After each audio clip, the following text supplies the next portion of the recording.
Hey Boyd, how you doing? So, I'm getting a little delayed on some of my postings, but we are still getting things watched, and that's the important thing.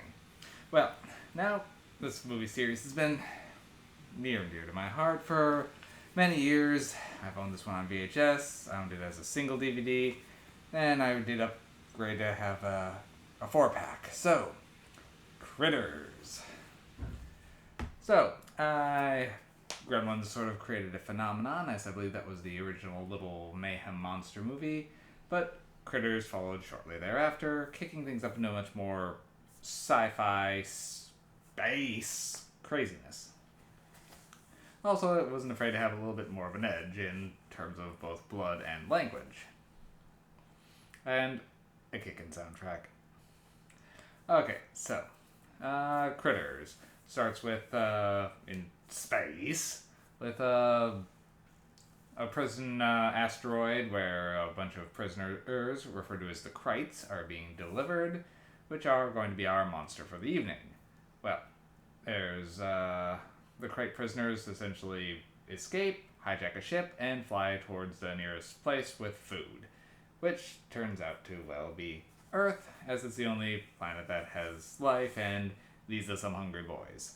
So, the aliens hire two no-faced bounty hunters to go annihilate the Krites, with trying to caution them to be less destructive. Well, meanwhile, down on Earth, we've got. Then we're out in Kansas with on your average everyday farm, and well, in an average everyday small town, and that's where all hell starts breaking loose. The Krites crash nearby the farm, and they begin trying to eat through the livestock and the family. Meanwhile, the bounty hunters arrive in town and begin, well, scaring the residents, as these no-faced bounty hunters can disguise themselves by someone they see. One of them decides to take on an 80s rock star look, who has a song that keeps popping up throughout the movie, the song Power of the Night, and damn, it's catchy. The other one, he can't quite settle on who he wants to look like, so first he looks like then finds like a deputy that had been killed, looks like him, then he looks like the priest, then he looks like the handyman. He keeps kind of shifting up his look pretty regularly, much to the bafflement of, well, all involved.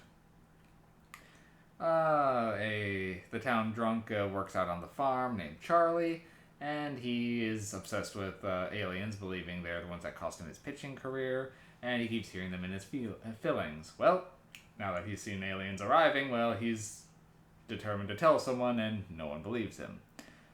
But out on the Brown farm, the Brown family is, well, beset by little hairy monsters, and are just trying to survive. So this movie's still a lot of fun. It never takes itself too seriously, and definitely has a good sense of humor about things, particularly with the Krites speaking amongst themselves, and their dialogue is pretty entertaining, especially as they just are tearing up the house.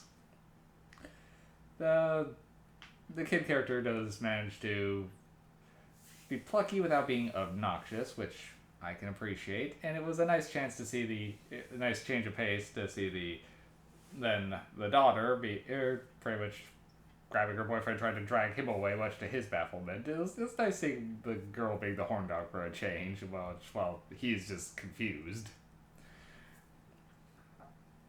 There's a lot going for this movie. The puppetry of the Critters works very well. Some of the effects for like the transformations are a little dated, but in a lot of the space stuff, well, it just looks like something you'd see out of like an early Star Wars, so it's not too bad. This one is circa 86, I believe. Yes, 86.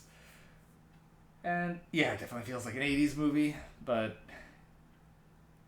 this one I've always had a lot of fun with. It's not a great movie by any means, but it's one I do keep coming back to. The whole series it's fun. I haven't seen the more recent ones like Critters Attack or whatever the series was called, but I've heard not so great things, but I'll give them a try. So, the original Critters, I'm gonna give this one. I'll give it a good 7 MacGuffins. Well, no, the song will kick it up to 8. I'll give it 8 MacGuffins. Just for the Power of the Night song alone. Yeah, they keep shoehorning it into the movie every chance they get, but it's catchy. I like it. Yeah, I think that's all I really got on this one. So, see you soon, boy.